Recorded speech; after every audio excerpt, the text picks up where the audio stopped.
नमस्कार। चलिए आज एक बहुत ही शानदार सफर पर निकलते हैं प्रायद्वीपीय भारत की उन प्राचीन पर्वत श्रृंखलाओं और उनकी चोटियों को जानने जो सिर्फ पहाड़ नहीं बल्कि हमारे देश के इतिहास के जीते जागते गवाह हैं। तो मन में एक सवाल आता है ना, कि आखिर भारत की ये पहाड़ इतने खास क्यों हैं? सही बात है, ये हिमालय जितने ऊंचे या बर्फीले तो नहीं हैं, लेकिन फिर भी इनका महत्व बहुत ही ज्यादा है। आइए मिलकर इसका जवाब खोजते हैं। सबसे पहले ये समझना जरूरी है कि इन सभी पहाड़ों की नींव क्या है। इनकी एक साझा बहुत ही पुरानी विरासत है और यही बात इन्हें सबसे अलग और अनोखा बनाती है। तो इन सभी पहाड़ों में कुछ बातें बिल्कुल एक जैसी हैं। ये सब के सब प्राचीन वलित पर्वत हैं। मतलब सोचिए, ये करोड़ों साल पहले तब बने थे जब पृथ्वी की प्लेटें आपस में टकरा रही थीं।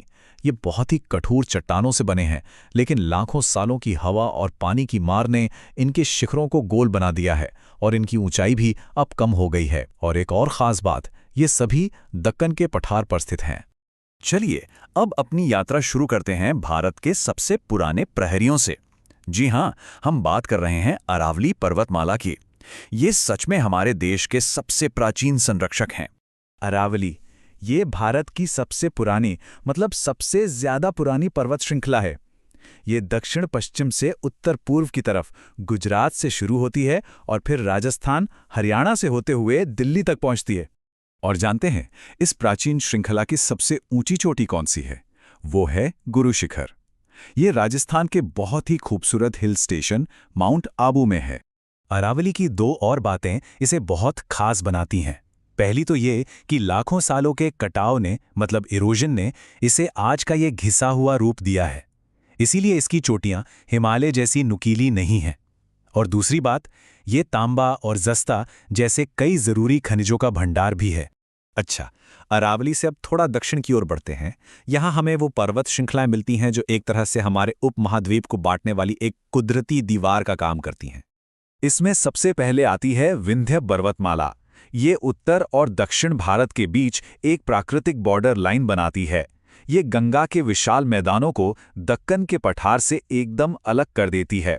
इसकी एक और पहचान है इसके चपटे शिखर और वो नदियां जो इसे काट कर बहती हैं।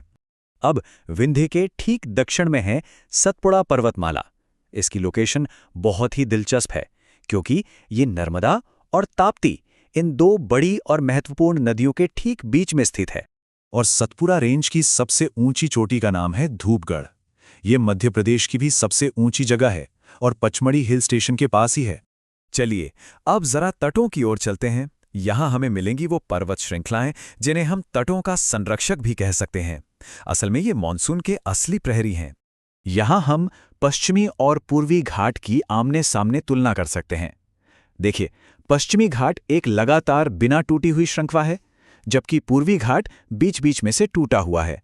ऊंचाई में भी पश्चिमी घाट काफी ऊंचा है और कई नदियां वहीं से निकलती हैं। वहीं दूसरी तरफ पूर्वी घाट को बड़ी बड़ी नदियों ने बहते हुए काट दिया है। पश्चिमी घाट, जिसे सह्याद्री नाम से भी जाना जाता है, वाकई एक कमाल की जगह है। यहाँ बारिश बहुत ज्यादा होती है और इसकी अविश्वसनीय जैव विविधता यानी बायोडायवर्सिटी के कारण ही इसे यूनेस्को ने विश्व धरोहर स्थल का दर्जा दिया है। और पश्चिमी घाट की सबसे ऊंची चोटी है अनायमुड़ी, जो केरल में है।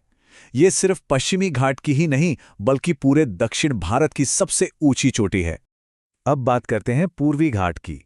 जैसा कि हमने देखा, ये एक टूटी फूटी और कटी फटी पर्वत श्रृंखला है। और ऐसा क्यों है? क्योंकि गोदावरी, कृष्णा और कावेरी जैसी बड़ी नदियां इसे काटकर बंगाल की खाड़ी की तरफ बहती हैं। पूर्वी घाट की सबसे ऊंची चोटी है जिंदा घड़ा। हो सकता है ये नाम ज्यादा लोगों ने ना सुना हो, लेकिन यही इस पूरी श्रृंखला का सबसे ऊंचा पॉइंट है। ठीक है, तो अब तक हमने जो कुछ भी जाना है उसे फटाफट एक बार दोहरा लेते हैं। ये वाला हिस्सा सबसे जरूरी पॉइंट्स को याद रखने के लिए है, तो ध्यान से सुनिएगा। पहला और सबसे जरूरी सवाल, भारत की सबसे पुरानी पर्वतमाला? जवाब है अरावली। अगला पॉइंट, पश्चिमी घाट की सबसे ऊंची चोटी, इसका नाम है अनामोडी। और सतपुड़ा रेंज की सबसे ऊंची चोटी, याद रखिए, वो है धूपगढ़। और आखिर में वो कौन सी पर्वत श्रृंखला है जो टूटी फूटी और कटी फटी है? बिल्कुल सही, पूर्वी घाट। तो आज की इस चर्चा को हम इसी सवाल के साथ खत्म करते हैं कि ये प्राचीन पर्वत जो लाखों सालों से भारत के इतिहास को बनाते आए हैं, वे आने वाले समय में इसके भविष्य को कैसे आकार देंगे, इस पर सोचिएगा जरूर।